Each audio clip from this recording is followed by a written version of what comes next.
Hello everyone and welcome to episode 7 of the Dutch Dream. I'm Jake and today we've got the first match of season 2 after a very good third place finish last season.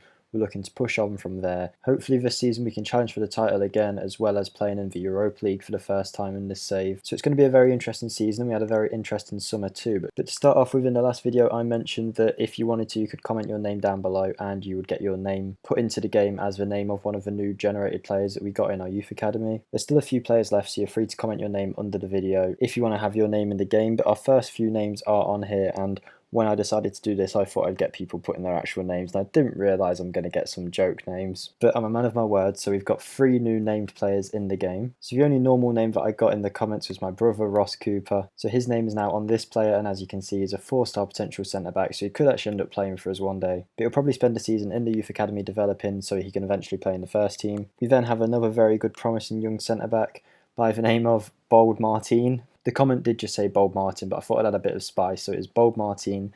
And he is a 4.5-star potential centre-back, 2-star already at 16, so I think he will actually be in the first team, and I'll have to say his name seriously in a few videos going forward. Then we have our 5-star potential striker who looks like he is dead set on being one of our first team players, probably fairly soon. He is on loan at the minute for this season at Helmond, progressing really nicely, and that is Jacob Fickwagon. When I did ask for you guys to put your names in the comments, I didn't think this was how it's going to go, but you know, we'll take it. Jacob Fickwagon is in the team, and I imagine next season he'll probably be in the first 11. So before this first match of the season against Utrecht, let's get into how our pre-season was. So we did have a very small pre-season because I forgot that I hadn't set the staff to appoint the friendlies and I had to arrange them myself. So we only had 4 friendlies, which we won all of them other than the last one where we drew. But players are pretty much at fitness now, so I'm hoping today will be okay. And this summer in the transfer window, we actually made profit. We spent less than we got from player sales, so that was very good. And I think we've improved the team while doing that. So a very good summer for us. So let's get into our new signings. First of all, we sold our backup striker, Tim Mataz, to the Korean League for 2.3 million, potential to be 2.9 million after a certain amount of games, which was a pretty good deal for us, seeing as we've got Jacob Fickwagon coming through as our backup striker, but he's on loan for this season, meaning we did need a backup striker to Bootink. So we got Troy Parrott on loan from Tottenham. He's a very good player, might even be better than Bootink, but as Bootink is a player we actually own, we're obviously going to use Bootink ahead of Troy Parrott, but he's a good option to have.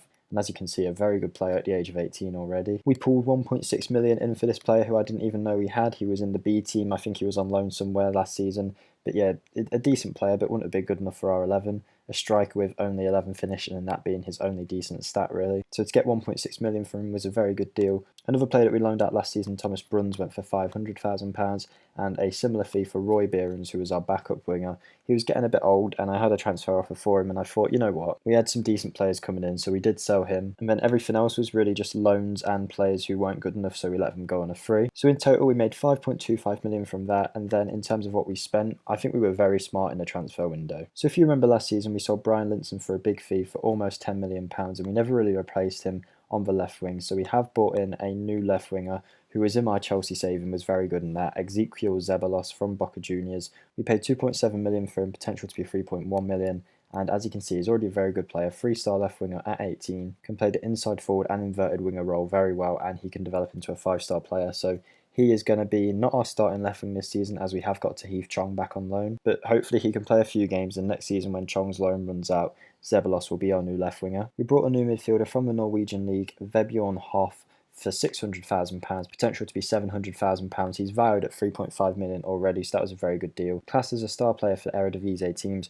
4-star current ability, 4-star potential, although I imagine that will fluctuate as time goes on. Just a very good solid all-round midfield player, which we need, and I've checked and he's better than Tronstad in pretty much every single stat, so he's probably going to start ahead of Tronstad in that midfield this season. So very happy to bring him in. And then unknowingly I brought in 3 South African players. Obviously I knew I was buying these guys, I just didn't realise they were all South African. So we got a new centre-back, Rivaldo Kouatzi from Sundowns for £600,000.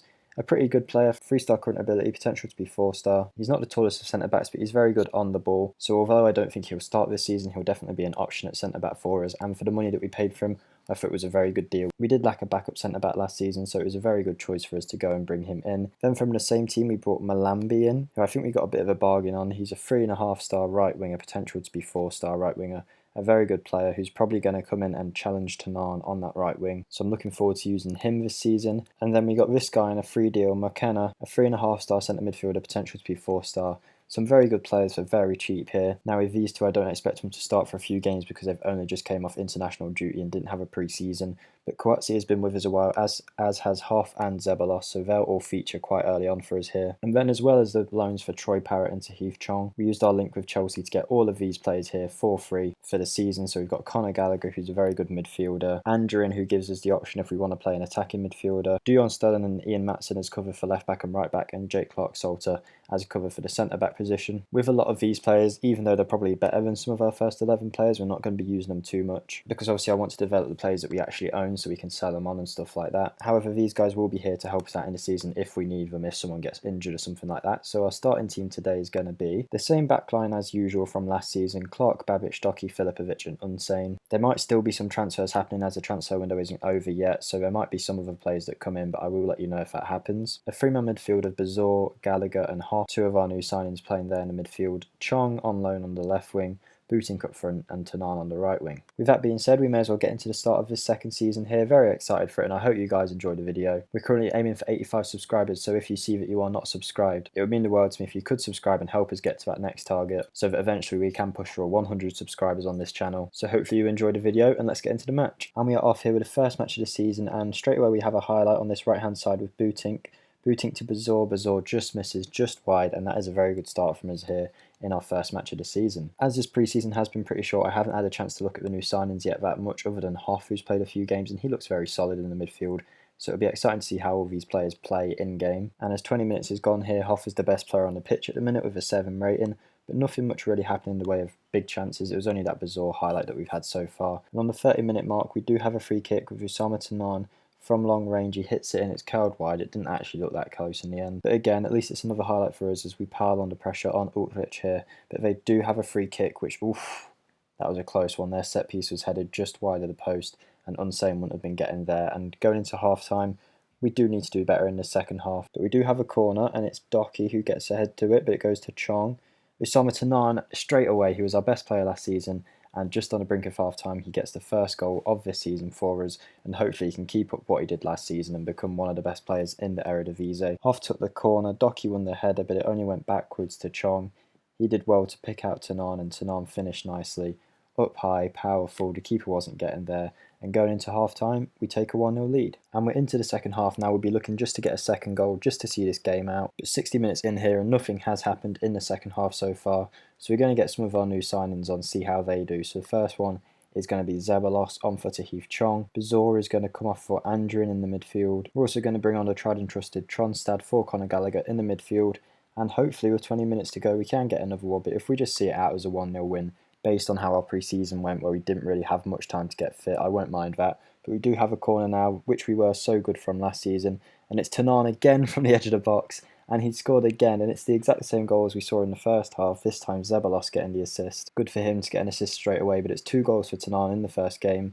The Hoff corner found Docky, it got headed away as far as Zeballos. Tanan was laying off on the edge of the area and he finished very nicely. Not to take too much credit for that, but we have been working on set pieces over this pre-season. And I did do a special tactic where Tanan was on that edge of the box ready to hit a shot, and he scored from it twice now. And it looks like we're going to be getting a nice little 2-0 win to start the season off with, which will be very good. And there we go, we have won by the looks of it. It should blow his whistle any time now. There it is, 2-0, 2 goals from Tanan, and a very good start to the season, especially to get one of our best players scoring so early on. And an assist from Zeballos is very nice as well. Hoff had a very good debut in midfield, and I think, yep, there you go, there's a little press conference thing about it here. That's a great start to the season from us there, and it looks like we've actually got a few decent games coming up. Emmen and Campbell should be wins, and I wouldn't be surprised if we won every match in August. I'll probably bring it back for one of the first Europa League group stage games, so either this game or this game, depending on where we're playing the better opponent. I think it'd be good to watch us against some strong quality opposition, so depending on who we get in these 2 games, I'll show one of them and hopefully show a really good match. It'll be our first time in a European competition in this save, so it'll be very good to see. So that is a very nice start to the season, and I'm very happy with the players that we've got going forward this season. I think we really could challenge for the title, hopefully get out of the group stages of the Europa League and maybe push into the later stages, get some more money flowing around the club, which will mean next season we'll have a bigger transfer budget. And with a lot of young players coming through too, the future does look very bright for this team. So that's going to be the end of today's episode. If you did enjoy the video, feel free to hit the like button and comment if you want to get involved down below. Again, if you put your name down below, you've still got a chance of having your name in the game. So I hope you have enjoyed the video, and I hope to see you in the next one. Goodbye.